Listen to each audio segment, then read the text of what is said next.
Now, from New York City to the world, it's Dominic Carter. And boy, do we have a lot to talk about. 800-848-9222. The phone lines are open right now. We see your calls coming in. It's a new ball game in the race for New York City mayor. Incumbent Eric Adams could now actually win this race. 24 hours ago, politically, Adams was on life support, but he could win. Eric Adams could win, even though he is running as an independent in an overwhelmingly Democratic city. Dominic Carter here with you folks. We're going to be beginning with your calls momentarily, but let's start with incumbent Mayor Eric Adams, who appeared on Fox News this morning, and he's calling Mamdani, frankly, what all of us already know, that he's a snake oil salesman. He's a snake oil salesman. Mm-hmm. He will say and do anything to get elected. Think about this for a moment. He wants to raise 1%. He wants to raise tax on 1% of New Yorkers' high-income earners. As the mayor, you don't have the authority to do that. You know who has the authority to do that? An assemblyman, which he is. He wants to do free buses. He could have done it at assemblyman. He doesn't understand the power of government and how you must making sure you improve your economy, raise the standard of living. And this is what we've done in the city. And I'm looking forward to being on the campaign trail and showing New Yorkers we can't go backwards. And New Yorkers never surrender or quit. I'm never going to quit for the city that I love. Remarkable. The incumbent mayor has new life. Let's look at this for a second. You already know all the newspapers are going to endorse Eric Adams simply because looking at the competition, if you will, the devil you know as compared to the one that you don't know. This is going to be a very, very interesting race. It's also new life. It's new life for the Republican candidate, Curtis Sliwa. Mr. Sliwa set to join me tomorrow, 3 to 4 p.m., the entire hour, taking your telephone calls. As for Andrew Cuomo, this is what Mayor Adams has to say about Andrew Cuomo on the Fox Morning Show. Andrew, at this time, should realize that the time has moved on. He just did not bring the energy of wanting to be mayor. And New Yorkers, they have this smell test. They know, do you want the job? You can't come out on weekends, go to a black church, go eat fried chicken, and all of a sudden saying that I have the black vote, I have the working class people vote. It's just not the reality. People know if you want the job. He didn't want the job. What has your phone been like since Mamdani won, who's a BDS guy? He is anti-Semitic. He's anti-Israel. He's going to arrest Prime Minister Netanyahu if he comes to city. So now, all of a sudden, Eric Adams, you might be the only thing to stop, along with Curtis Sliwa, him from becoming the next mayor. What has it been like since the results have basically been all but official? Of a lot of communications. I think I slept an hour and a half because the phone was going off all night. People understand this moment. Coming back to you? In a combination. And this is a clear example of how politics can change in a matter of 24 hours. Just a day ago, Mayor Adams politically was on life support. Now there's newfound life for his campaign, even as an independent in overwhelming Democratic New York City.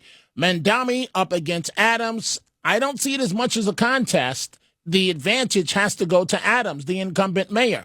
As for Andrew Cuomo, will he continue to run on that independent line that he has? Of course not. He has to look to the future.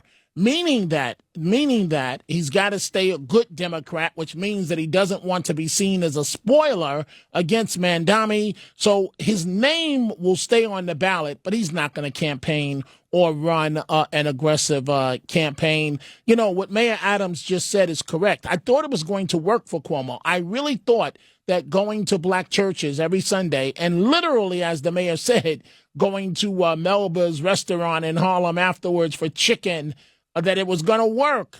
But somebody outleft you, Cuomo, and that's this guy that's promising the world to everyone.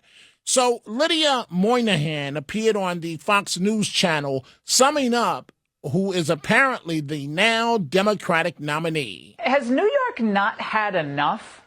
When will it be enough for New Yorkers to say, let's get back to sanity, maybe a moderate, maybe someone who occasionally entertains enforcing the law? We're gluttons for punishment, evidently. A few other Mamdani gems. He said that taxation isn't theft.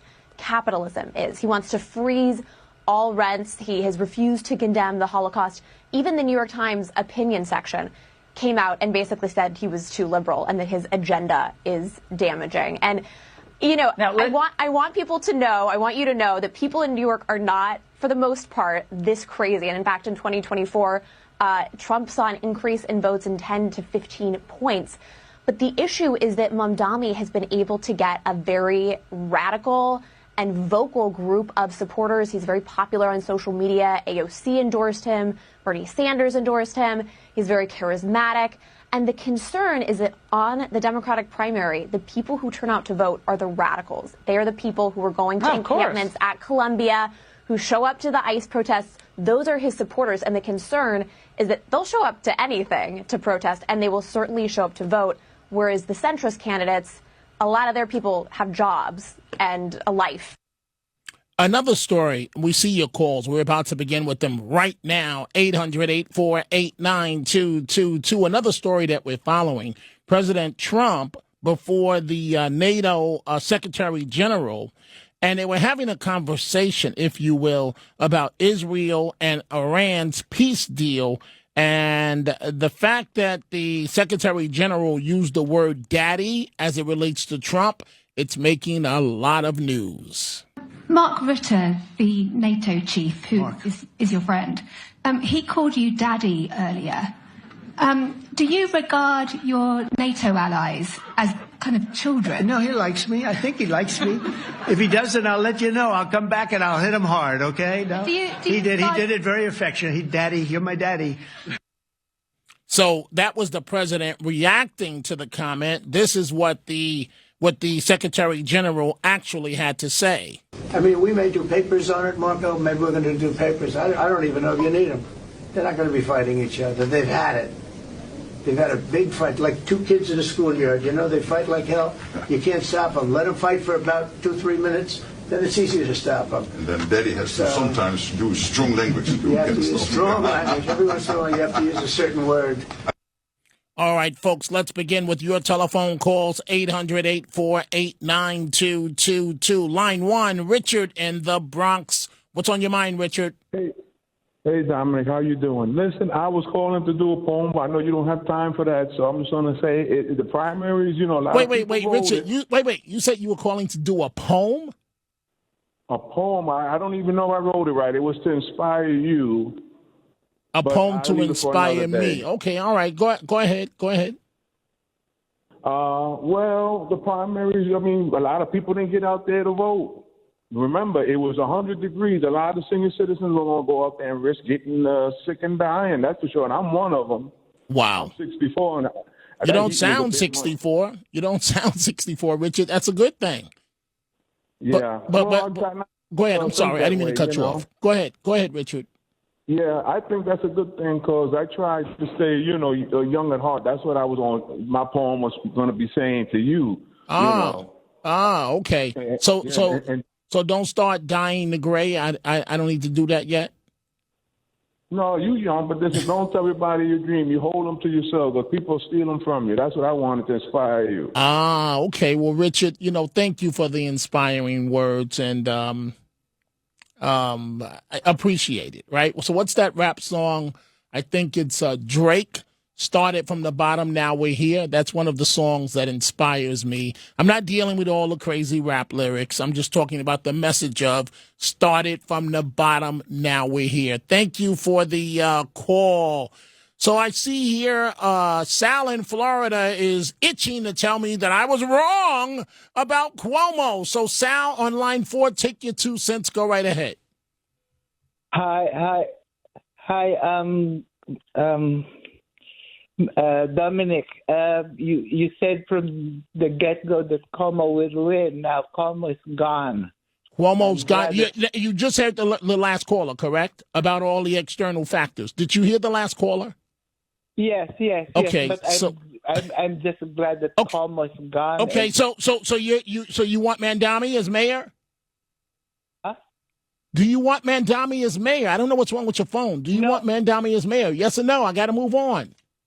No, I want Sliwa to win. Good luck with that. Thank you for the call, Sal. Let's see here. Let's go to John in New Jersey, who says that I stabbed Curtis in the back. Line 1. John, what's on your mind? Hey, Dominic. I'm calling because I listened to you last night, and I think you making education such a big thing. How did the last 2 mayors in New York do with all that education? Okay, listen. I'm not going to waste my time keep dealing with you in this nonsense. I'm pointing out what are the barriers, the obstacles in the race. Why are you wasting my time constantly with these nonsense calls? I'm not wasting your time. I'm bringing up a point. Well, you made your point. How many times do you want to say it? You're a backstabber. Okay, all right. I'm a backstabber, John. Whatever. Now, do you think that's any skin off my apple? You said what you have to say. How many more times are you going to call saying the same exact nonsense? And everybody, you're a backstabber. Okay, all right. Anything else you want to say, John? Go ahead, take your 2 cents. I did. Because it'll be the last time you ever reach me. Where did de Blasio and Adams get in New York with all that education? Okay, John, when they're on a debate stage and you're talking about credentials, you're telling me that doesn't matter, one's education level? Are you serious? Are you on crack or something? What is wrong with you? You think you can sit up there on a debate stage for mayor of New York City and not have an education? Come on, man. Thank you for the call. Stop wasting my time. I don't get it. Let's go. You know what? We'll continue with your calls. It's hot. Oh, it's hot. Man, it's hot. I've got to take a break. The number to reach me live right now. By the way, Mr. Sliwa will join me tomorrow. He's scheduled to between 3 and 4 p.m. And whatever that last dude name is, stop calling me. You made your point. And you didn't do a good job of it, but I heard you the first time. Why do you think I took your call? I know you wanted to say I'm a backstabber. Say whatever you want. 800-848-9222. It's Dominic Carter. And back to the telephone calls we go. Let's go here to John in Yonkers, line 4. John, what's on your mind? Good afternoon, Dominic. Real quick, do you think Cuomo will drop out and support Adams in order for him to have the best shot to win? How do you see it all playing out? Thank you. Thank you, John. I don't see, and I'm purely speculating. I have not had complete time to analyze this yet. I don't see Cuomo backing Adams because you got to understand Cuomo has to stay a loyal Democrat if he is to have any future. If he goes, what's working against Mayor Adams right now, anybody that endorses him, that's a Democrat, it's the kiss of death. And as a Democrat, your career is over. So, like, for example, what's going to be very interesting is what does Governor Hochul of New York do? She has a working relationship with the incumbent mayor, but now we have a different Democratic nominee, Mamdani, who's far left. And so what does she do? She cannot endorse Eric Adams, cannot do it. No Democrat. Maybe one or two, no major Democrat is going to endorse Mayor Adams. But he still has a shot, John, of winning this thing because he's going to go all around the city and he's going to say, look at my record.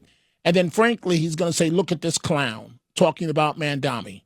What resume does he have? And how is Mamdani going to counter that except to say free, free, free, and I'm a Democrat? What's going to be the answer to that? Mamdani's a smooth-talking 33-year-old socialist with no experience, and it's an outrage that he won the Democratic nomination for mayor. It is a complete joke. And this is why I tell you folks, when you call up here, oh, Dominic, reason. If you're a Democrat in a city like New York, you have got it made. You have got it made. It really is that simple. The voters go in, Democrat, period. No rhyme nor reason. Democrat, period. End of story. So it's going to be interesting. Cuomo's not going to run. He's going to do what they all do once they lose. Your name stays on the ballot, but you don't run an aggressive campaign. He cannot, under any circumstance, endorse Mayor Adams, unless he acknowledges that he's done with politics. And I don't see Andrew Cuomo doing that at all. Let's go to Felix, line 3 in the Bronx. What's on your mind, Felix? Yo, Mr. Carter, like I called last week, we need the white people, 60% to vote for Curtis Sliwa, and we got to stop the socialists. That's the only way this is going to work. So, Felix, let me ask you a question. If it comes down, okay, we can agree Democratic enrollment is what, 7-1, 7 Democrats for every 1 Republican in New York City? We can agree on that, right? Yes. Okay, wait. So if we can agree on that, if it comes down to voting for Mr. Sliwa or the incumbent mayor, which one do you think they're going to vote for? You have a point there, but remember, hopefully they would just go and put themselves and stop these. Like I have to say these non-whites and try to vote Curtis in. Did they do it with Mamdani or did they vote him in?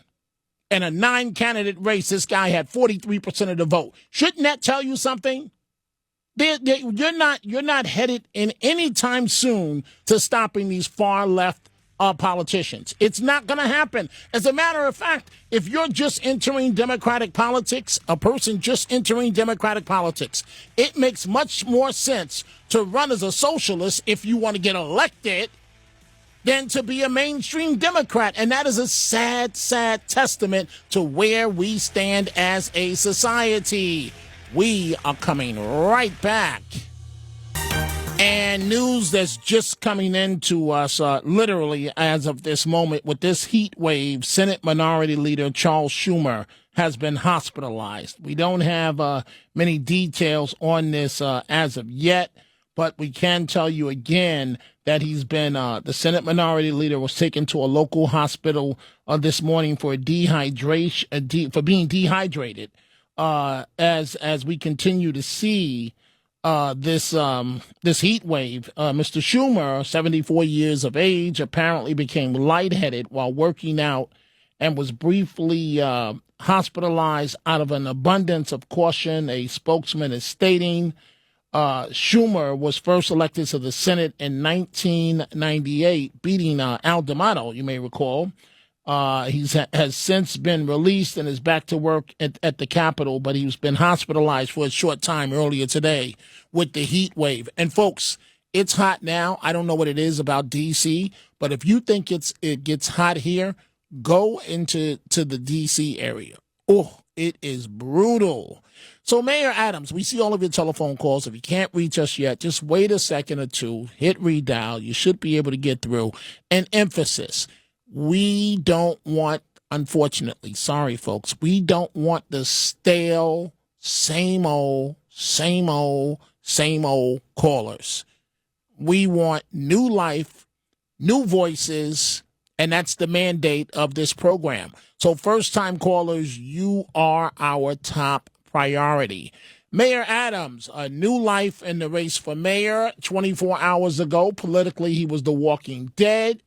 And the mayor appeared on the Fox morning show. Democratic socialist. He wants to freeze the rent. He wants city-run grocery stores, social workers to replace the police because that's going to help. He wants $60 billion of debt fund for affordable housing. He wants free buses, no cost for childcare, baby baskets for newborn, and a $30 minimum wage. How can someone vote for this? He's a snake oil salesman. He will say and do anything to get elected. Think about this for a moment. He wants to raise 1%. He wants to raise tax on 1% of New Yorkers' high-income earners. As the mayor, you don't have the authority to do that. You know who has the authority to do that? An assemblyman, which he is. He wants to do free buses. He could have done it at assemblyman. He doesn't understand the power of government and how you must making sure you improve your economy, raise the standard of living. And this is what we've done in the city. And I'm looking forward to being on the campaign trail and showing New Yorkers we can't go backwards. And New Yorkers never surrender or quit. I'm never going to quit for the city that I love. That is so interesting. You're in the position, so you know you don't have the authority to do that. Yet he's running on all these promises he's not going to be able to fulfill. And New Yorkers are buying it. Now, Cuomo did say he hasn't ruled out whether or not he's going to run as an independent, which means he would be on your ticket. He would run against you. How would that affect your race in the field? I've said this over and over again. People know me by saying three things: stay focused, no distractions, and grind. That's what everyday New Yorkers do. I'm a working class mayor.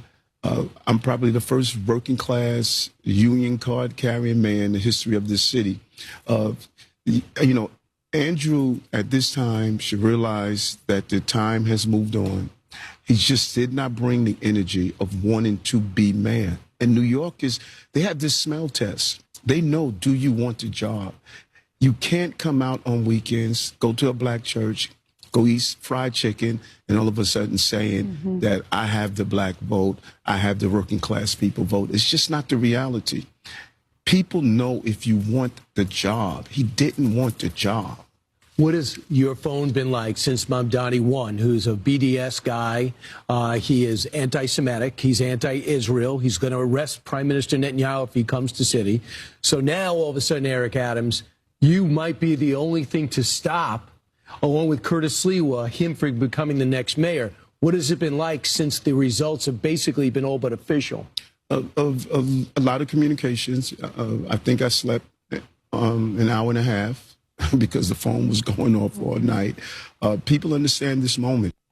And let's go back to the telephone calls, your live calls, 800-848-9222. Line 3, George in Rockland County. What's on your mind, George? Hey, so I think what is going on here is that he's using... Wait, who's he? Tactics. Who's he? Who's he? Hello? Yeah, you said he. Who is he? Mamdani. Okay, Mamdani. Okay, go ahead. Mamdani, okay, is using AOC tactic on her first run, okay? Agreed. And because of it, okay, and you just have to look on the population, which is there's a lot of Muslims in the city. There's a lot of Africans, Indians, a lot of people that feel that he is their man here, okay? And people don't even talk about it, okay?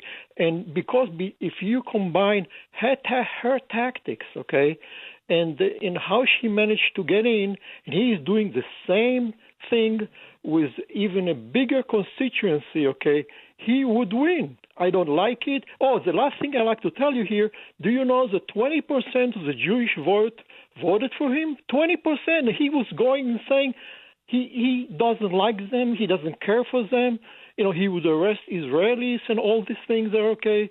So that's unfortunate, okay, but that's how the writing is on the wall.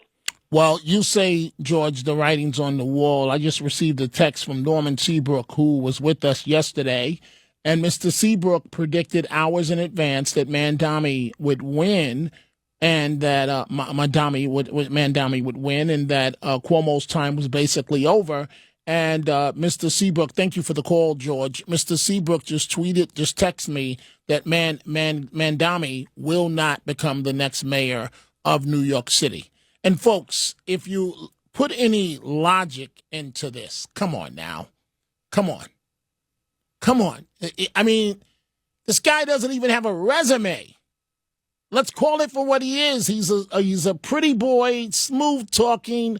Oh, he's nice, Indian American, Muslim American. Let's give it a shot. It's not going to work.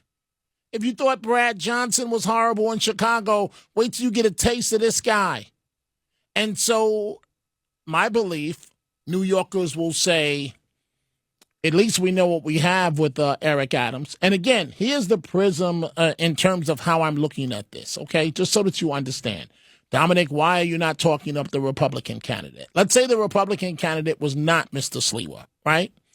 And Mr. Sliwa was someone who I like, and I've known him 30 years. Let's say it was candidate George, for argument's sake, right? Just for argument's sake. When you say to me Sliwa's going to win or candidate George is going to win, my rebuttal for the next couple of months is going to be Democrats have a enrollment advantage of 7-1 in New York City.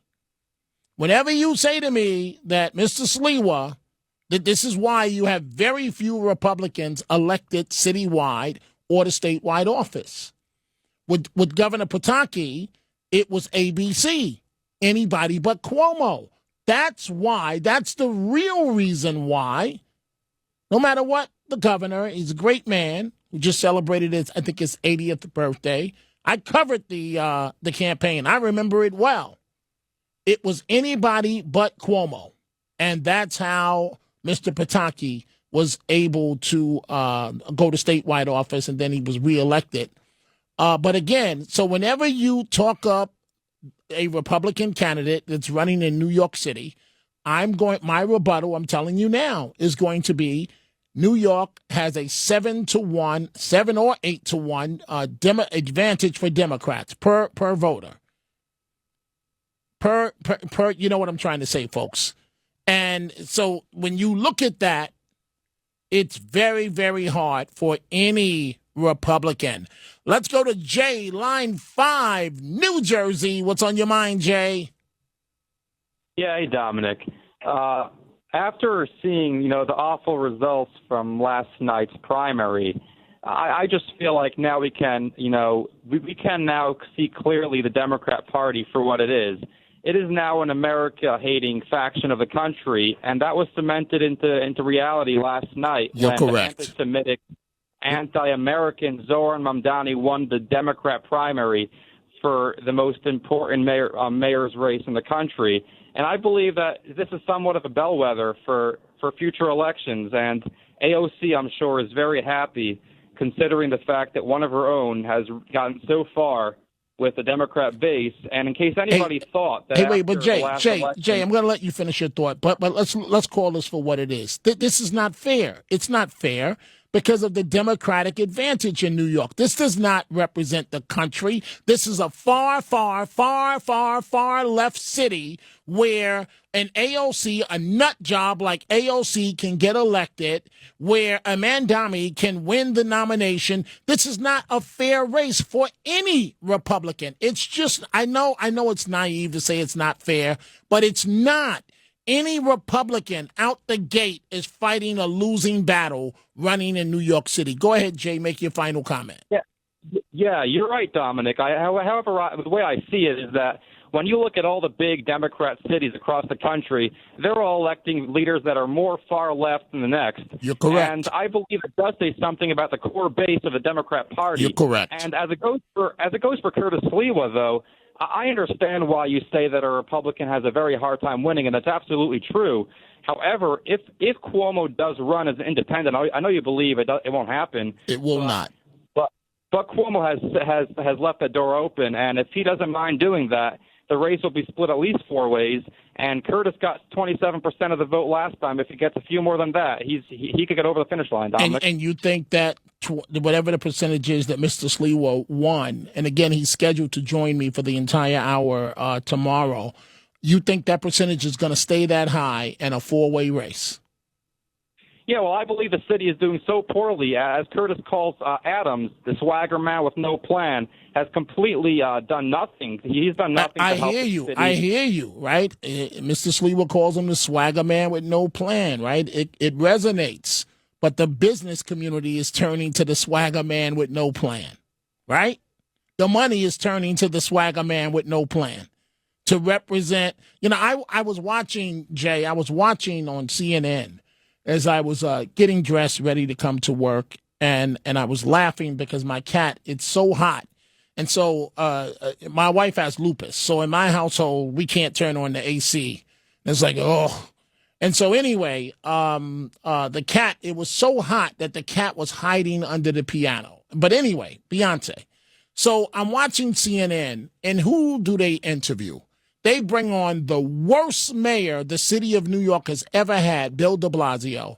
And de Blasio is just pouring on the praise of Mamdani. Oh, free things are wonderful. And he's going on and on and on. And so I do think you have a point, though, about the state. And then he's stating that, oh, if we had did this against Trump, we could have beat Trump. No, you couldn't have. And by the way, de Blasio, you went out to Iowa. It didn't work out too well. They had no idea who you happened to be. And, I just, de Blasio, ugh. Anyway, thank you for the call, Jay. You made some wonderful, wonderful points there. Let's go to Connecticut, line 2, and Frank. Frank, what's on your mind? Hi, Dominic. How are you? I'm good. Go right ahead, please. Yeah, listen, I hate to change the subject on you, but I was just reflecting on the comments that President Bush made at The Hague this morning, which, as always, President Trump. Okay, yeah. President Trump made always entertaining, of course, and I thought Pete Hegseth did just a wonderful job. But I think the only thing that I would suggest to President Trump, as these typical media folks like MSNBC and what have you, continuing to ask whether or not the bombing was effective or not, basically insinuating that it hadn't done the job. And he continues to have this debate with these people. He should just simply say, look, I believe it's obliterated, and if it's not, we'll use 30 bunker busters next time, because there will be a next time. Right. But Frank, but what the Democrats want to say is, you were wrong. You said you got the bombs and you didn't. That's what this is all about. And the president, I agree with you. I'm short for a break, Frank. So that's why I had to step in. I agree with you on the president on this. He put Iran in their place, no matter how you look at this. We're coming right back. Final thoughts. And the Tunnel to Towers Foundation final thoughts. The mayor's race, it's a new day. It's amazing how fast things can change. But I continue to point out to you folks, unfortunately, it's unfair, but New York has a 7-1 Democratic advantage for every Republican vote, 7 Democrats. And the city is what, 40-50% minority?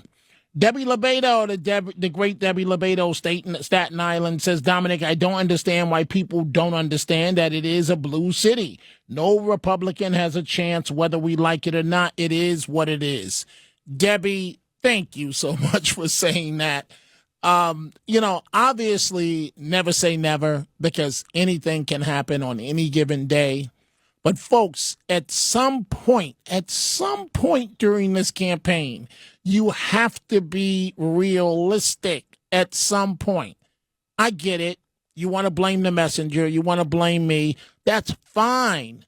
But at some point, you have to be realistic about the voting numbers in New York City. Let's go to Sal, line 5, Bayshore. What's on your mind, Sal? Well, I agree. I understand what you're saying about the ratio, but I think with Mayor Adams and Cuomo running as independents, this may be the perfect storm. Wait. You said Cuomo. Wait. We don't know Cuomo's running. Chances are he's not going to run. Well, if he does, or if he doesn't, Mayor Adams siphoning votes away. And listen, Curtis is not your average Republican. He's beloved.